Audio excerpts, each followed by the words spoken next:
beauty of metal is. If it doesn't fit, you can make it fit.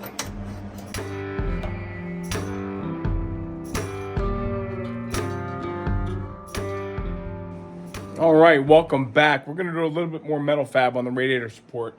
Those who have watched that long video, you saw how we repaired underneath the headlight bucket on the driver's side from the damage from the battery acid over the years. Just eats those things away.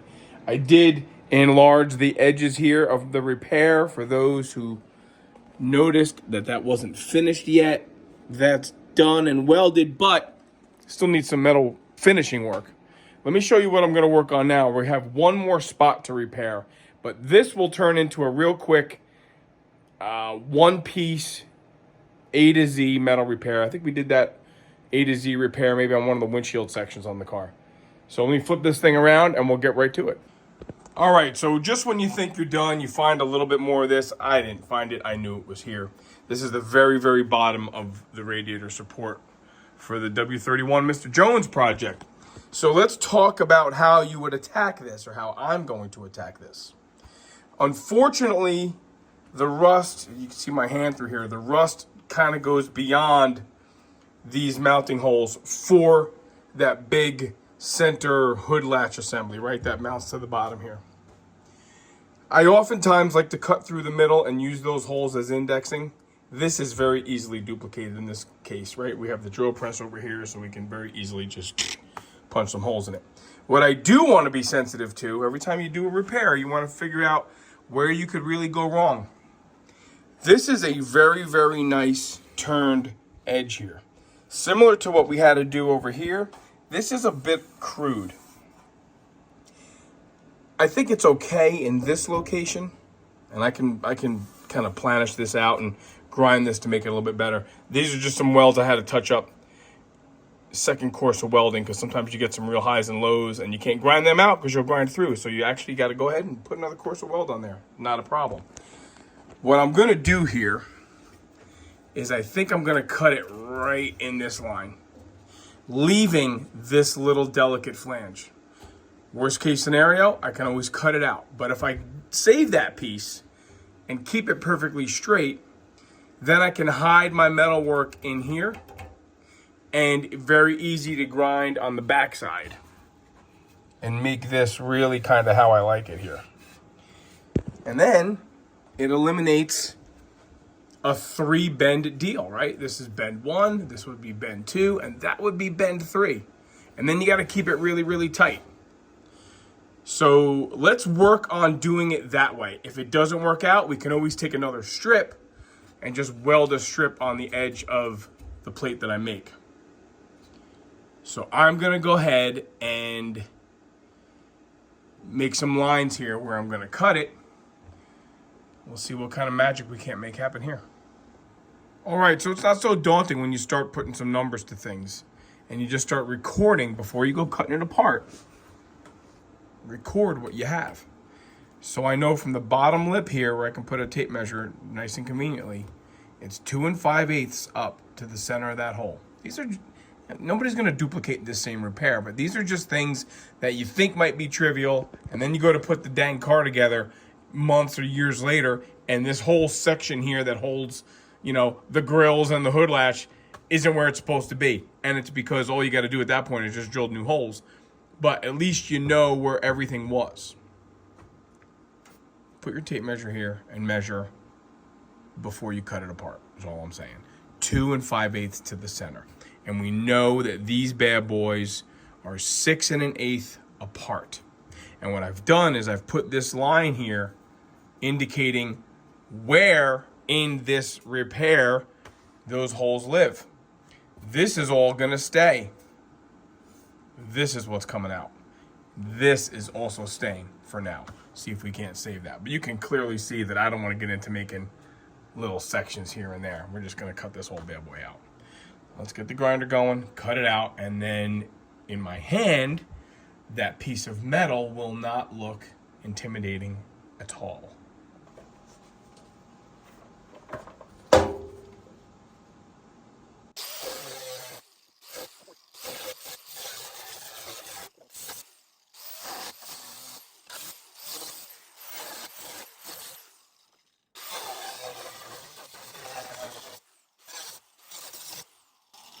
Now, because I can't get in there with the grinder, I gotta flip this baby over. That thing laid down right there, so it overshot my cut here a little bit. That's the problem. Bummer. It's okay. Let's break it out. Okay. There you go. See that? You know what I'm just realizing too? I've not been recording a lot of these videos in HD. So I'm looking in the camera right now and it looks much better. All right, this is all we have to make. We can do that, not a problem. What I'm doing here is I'm sizing up my donor piece, 14 gauge. I cleaned up an edge here and put my gauge on it. We knew it was 14 gauge, right? So now I have my donor piece on my new piece. And I'm gonna try to just size up the corners here where I like it. Put a dotted line where I know my break is gonna be. You know, my first break, right here. And then I'll put a dotted line where I know my second break is. Like that. And then I know that if I do something like this,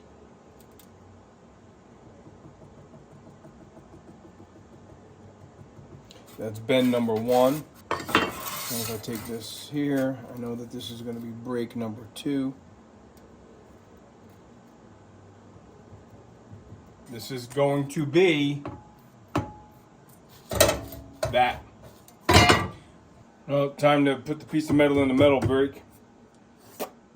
Gonna put a little scribe there, just so we can encourage the bend. We're not cutting it. I'm just gonna put a slight perforation in there. And then we'll be able to bend it over that line. Nice and easy.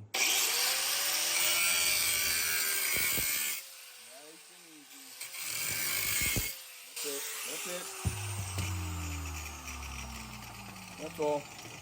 I'm going to take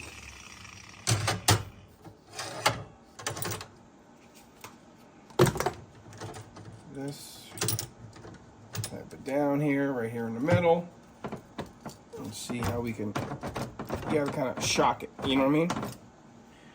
All right, so a few minutes ago you saw me kind of cancel out that second detent, that second bend, and here's why. Just kind of getting ahead of myself here. This is a pretty good, I'm trying to do this and show at the same time. This is a pretty good lineup. That bend that I made there matches up really pretty well. But you can see how I would have had my line short. We have to agree that the line for my next bend, can you guys see what I'm working on here? It's really up here. It's a good 1/8 of an inch, maybe 3/16 uphill, downhill, overhill than I was going to make it. So we'll just transpose this line here, put that one bend in it with this little tab, and then all should be well in the world. This is not the easiest. Bending 14 gauge by hand. It's not fun. I'd like to someday invest in a metal brake. That would go in my much bigger shop, but right now I'm kind of out of space. Okay, so that's what we're gonna do. Let's line these things up here. Kind of a get a feel for it type of blacksmithery, if you will. You're able to, you know, manipulate things after the fact, if need be. So that's where I want my brake to be. There. And does that correlate, you ask? Does that correlate? Does that gut check? We have a 1 inch dimension there.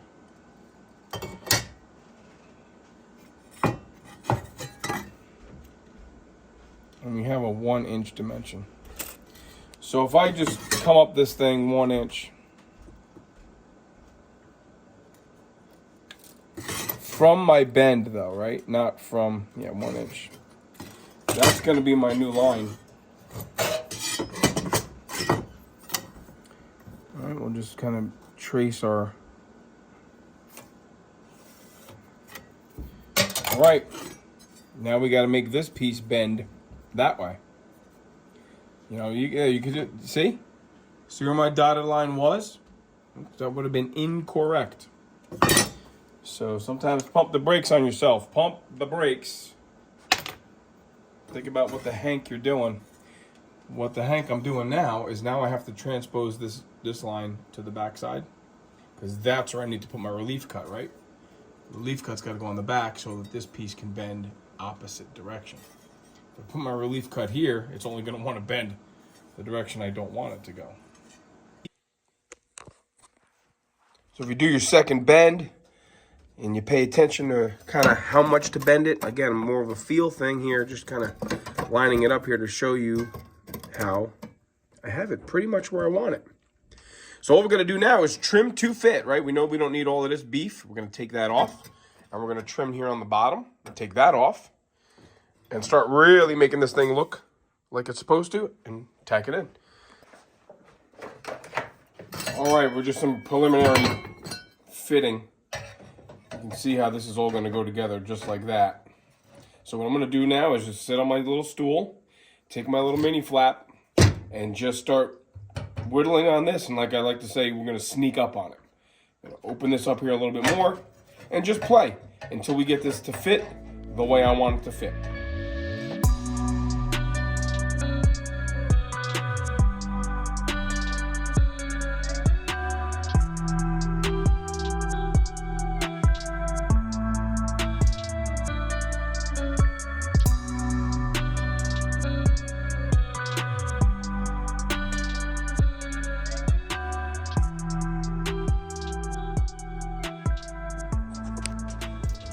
Okay, there's the fit. There's the piece. I think I decided I'm going to tack it in place. And then I think we're just going to go ahead and drill the holes right here. Instead of really trying to transpose the measurements from here to there, take the thing back out. It's just 2 holes. We can drill it in place. All right, let's go ahead and give it a tack. I hope that's a good decision. Yeah, it'll be fine. And we're just drilling holes in metal. But the only mess up here, see, the grinder slipped right there. So that's a good 1/8 of an inch gap. So I might put a little whisker in there, or I might try to just weld that up. I've gotten pretty good at welding up big gaps like that, but nonetheless, let's start tacking this thing in place, and then we'll massage it a little bit more. This is more of a gradual bend than what I have here.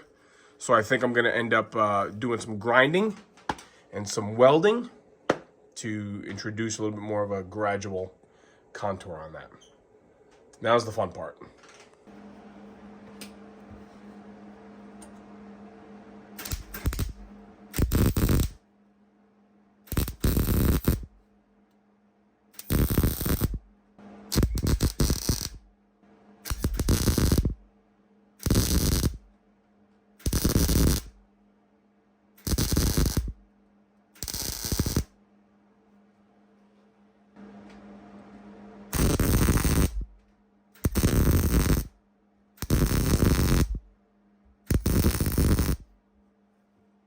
Nope, don't like that. So what happened is, now that I have it all in place, there's a little spot where it's too tight and the 2 pieces of metal did this kind of game on me. So I don't want to leave that like that. So what I'm gonna have to do is get a small cutoff disc and open that up a little bit, unfortunately. Watch your eyes.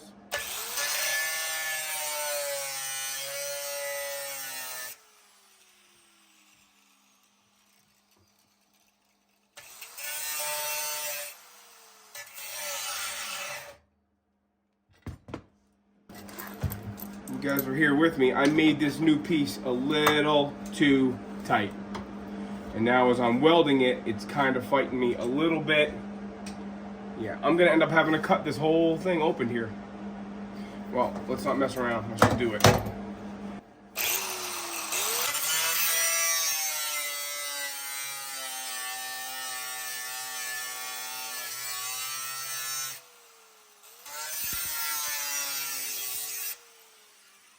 the beauty of metal is.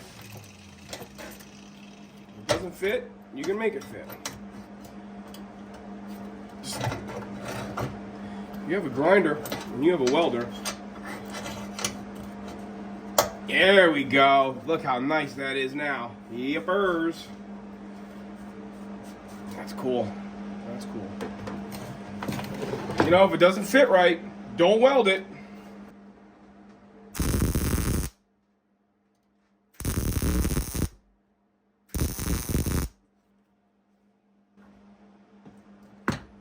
Sweet.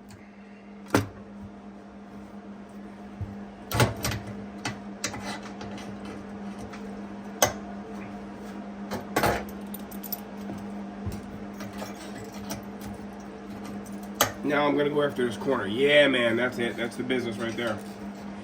That's nice.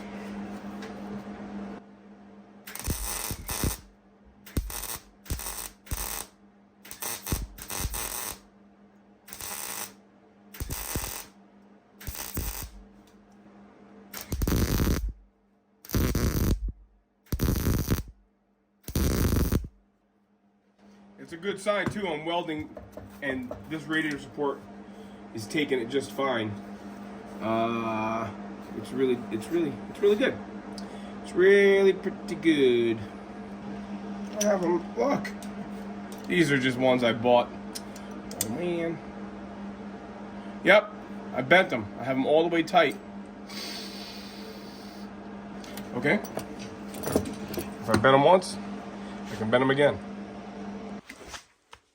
All right, if you do your homework right and you kind of go nice and slowly, you'll find that you end up with something like this.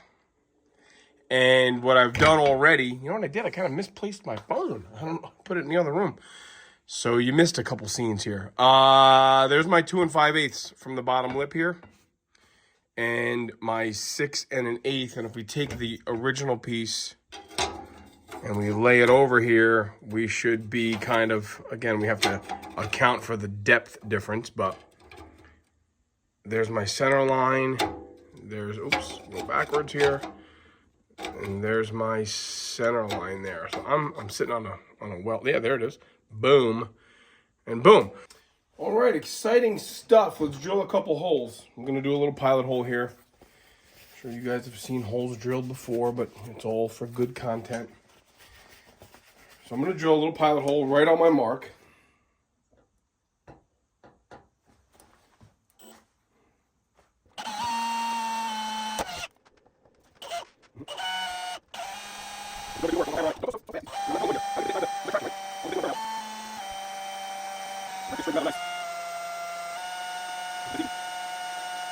There you go. Beautiful. Look at that.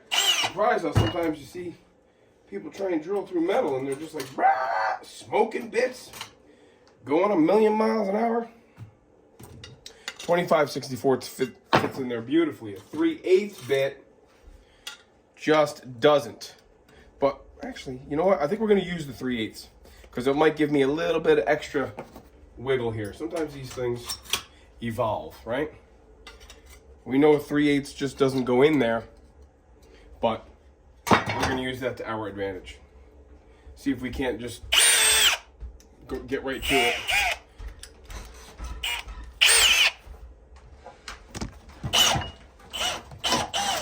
Oh yeah, this bit's got an appetite, boy. This is the wrist breakers. Look how nice that went. Look how nicely that went. Careful, nice and easy. Nobody wants to get hurt here. This can be dangerous, you know. You can have this drill bit grab and yank that drill out of your hand like that. Did you see that? Just when I was getting off the throttle. So you got to be careful. Ah, oops, beep. It bent it.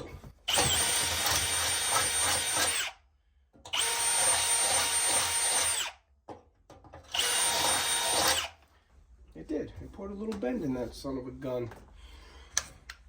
We'll fix that.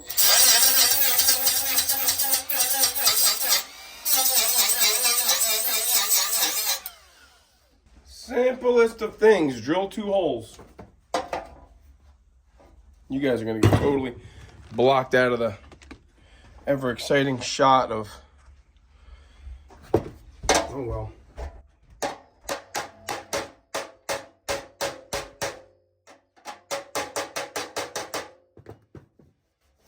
Mint. How well did we do?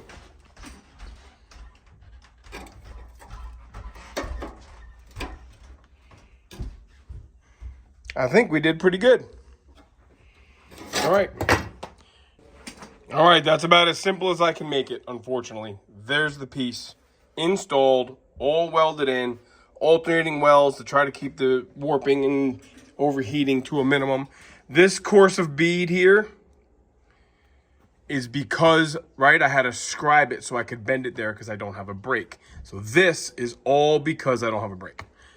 If you had a metal brake, you wouldn't have to do that. So there it is. We're gonna go ahead and spend now a fair amount of time, and oh, I see a little pinhole right there. I'll weld that up before I start grinding. And, you know, that's about as good as we can make it. The grinding is not fun, but the grinding is kind of rewarding once you start seeing a polished piece. So I'll get on that right away. I know a lot of this is daunting. That was a huge amount of work. There's the second course of weld, like I showed you. That's a huge amount of work, and that might be intimidating to some people. I encourage you to give it a go. That said, this is a simple, more simple, not that simple, but a more simple repair that you can, you know, use these little instructional videos and apply them to whatever project you're working on, whether it's a trailer or a mower deck or whatever. You know, they sell metal at Home Depots and Lowe's. They sell these things all over the place also. So you start getting a couple things in your garage and you can really start making some magic happen. This is phase 1 of metal finishing. It's really nothing more than metal sculpting. Just get your various tools out, and I just kind of grind all the highs down to the low. Try not to hit the original metal until you get it on the same plane. You know, don't go hit it with the big flap wheel unless you can ensure that you're only hitting the weld. And then you start getting some kind of a rough facsimile of a unified piece. Really coarse. Then you start polishing. I still got to do the inside welds because I did weld it on both sides there. Okay, put some shine on it, hit it with a larger flap wheel, and just kind of even things out. Full disclosure here, it's not perfect, as I often say. Can you see? Let me see if I can get you down here a little bit more. See this? This is obviously the line of the new piece. So what that tells me is that I really, even though it looked like I didn't have that bend exact.